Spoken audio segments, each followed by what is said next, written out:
All right, peeps, we got Jean Leech here, and she is going to tell us about how her life has been cultivated from past experiences of how she was raised and the person that she's become today. And she's requested that I not film her physically so we could just do a voice recording. And do I have your permission to publicly advertise this and release it on YouTube? Yeah. Okay, thank you. And then you're like, oh, it's not me. Who is that? I just dubbed your voice. Something that I really love about Jean is that you have boldness in transforming your life in the ways that you felt were self-loving, that create this energy for other people to see, because you're expressing who you are, that they can also express who they are. And so I've told you this before, but my dad doesn't accept that I'm a more masculine person, and that's just who I am. So you having done things with your life and your family, they've also had to learn how to love you more unconditionally than they were willing to maybe before you existed in the way that you were designed to be here. All right, so I just want to ask you what you feel like some really painful experiences in your life were. They give you emotional pain, if you want to talk about physical pain. I don't know. It's mostly just trying to figure myself out, I guess. I would say I was kind of a happy person, but underneath it all there was still like a level of self-hate for a long time that I just had a lot of trouble like putting my finger on. And like I guess that's eventually what led me to decide I needed to transition, but like it was hard for me because I felt like I had gone through some sort of trauma, but there was like no abuse, no like horrible like incidents I could put my finger on, but there was still like this like certain level underneath that like just, why do I feel horrible all the time? Like, why do I hate myself and like myself at the same time? But like, yeah, there's just something there I couldn't put my finger on completely. Yeah. So yeah, nothing specific, but just a general. Well, I feel like even in that sense, you're opening up doors to talk about how society has kind of trained people to not love who they were born to be, and part of that is maybe feeling like you're more masculine or feminine on the inside and expressing that however you want to. You know, I might do it with clothes, but to me it's just, this is like unisex. This isn't even like, you know, but some people do see that as masculine. So opening up the doors to talking about how your environment growing up shaped you. And if you would like to talk about religion, that would be really great. Yeah, you know, there was like religion definitely played a part in everything.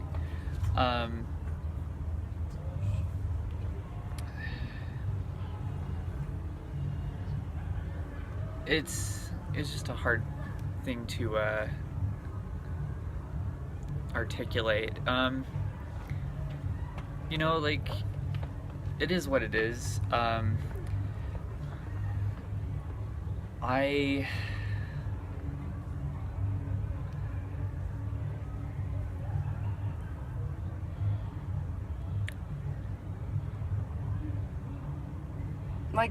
I felt like there were a lot of expectations on me being a part of the LDS church, and that was actually the biggest reason that I left. And because I thought, you know, getting sealed to more than one woman in the temple was really unfair. Yeah, there's that. I don't know. I haven't thought about it in a long time, at least not, you know, that specific religion. Yeah. Like, I don't know. I mean, there was a time in my life where it was all about just rebelling from, you know, Mormonism. Yeah. Like, it started like, me and my dad and, my sister like maybe discussing some things that we were like not on board with, and I mean, eventually like I kind of developed my own thoughts and feelings. I feel like I left the religion just as I was like starting to become aware of things. Yeah. Like just growing up, you know, you kind of reach that point where you're like, oh, there's all this other stuff going on. Right. Just like their stance on women, like the trouble I'd seen my sisters go through, Yeah. with them, and then like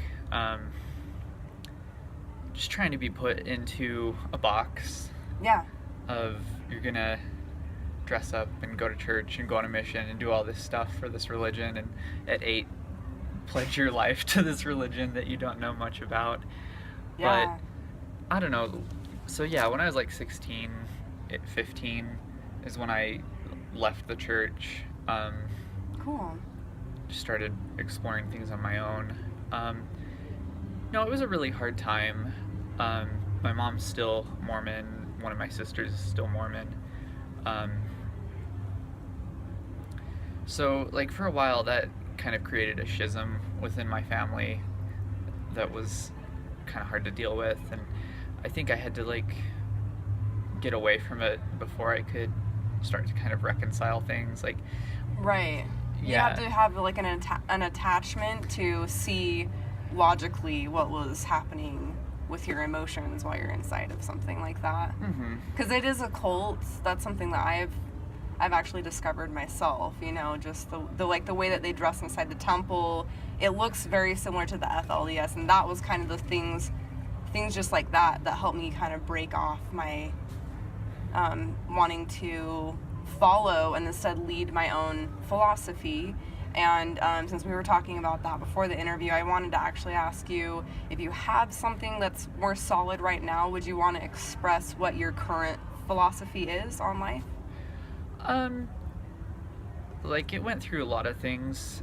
I went through a lot of different phases, I mean to say, Yeah. but like eventually like I just had to decide it doesn't matter, I just want to be happy. Like that's really my goal in life, is just to make myself happy. Yeah. And happiness is complicated. It's Yeah. not just like laying around and seeking pleasure necessarily. Like happiness is something deeper that like comes, I mean it's different for everyone, but like for me it's like working on myself and Yeah. trying to be a person that I am proud of and like happy with. Totally. And you know, just trying to live a good and happy life. Like really, like that's all that matters. Like you could be rich or you could be, Totally. you know, in power or whatever. You could have some prestigious job, but like really at the end of the day, like why would you want to be anything but happy? Like Right. Exactly.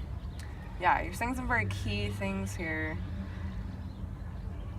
So, what do you feel like keeps your interest in people? I normally ask like, why do you love people or why do you dislike people? And I really loved your response. you know, people are people. Yeah. Like they're good and bad. Mhm. So, I mean, I wouldn't say I love people. I certainly don't hate people, though. I'm just not terribly worried about them as a whole. Yeah.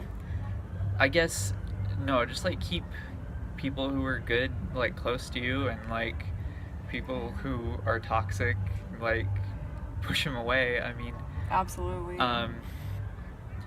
like you just gotta take what's good and throw the rest over your shoulder. Right. Yeah, I Yeah. love that quote that you were saying. So what book did you say that's from? It's from a Vonnegut book. Okay. I don't remember the specific one. Maybe Slaughterhouse-Five, maybe Cool. Breakfast of Champions. I'm not sure, but he's just talking about how Armistice Day, when World War I ended, turned into Memorial Day, and Armistice Day was holy because it was the last day of World War I. And just the silence that fell over the trenches, and just all the people who had been killing each other heard this silence, and it spoke to them like the voice of God, and that made Armistice Day holy. So he says, Armistice Day is holy, Memorial Day is not. I'll take what is holy and throw the rest over my shoulder. I don't want to throw away things that are holy. But I just think that's like a really good thing to apply to other things in life. Like, Absolutely. we're just surrounded by like all this media, like Yeah. all these books, all these stories, all these TV shows. Just that's really what it is all these different narratives. Yeah. And I think like you can just take what you need out of all of these things and throw the rest over your shoulder, because I mean they're just stories, but like stories have all these other like elements within them, and they're speaking to different parts of being alive. Yeah. And so, you know, that's always been like my kind of thing that's helped me, is to just consume a lot of media whenever I'm like not feeling very good or need some guidance. Yeah. Because I mean, you'll consume it all, but just take what you need and throw the rest over your shoulder. Yeah. Just stories are good for you. I think stories are very, very healing, very motivating. Yeah. Absolutely. Yeah.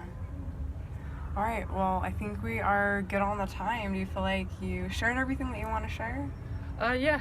Okay. Thank you so much. Hey, I love you.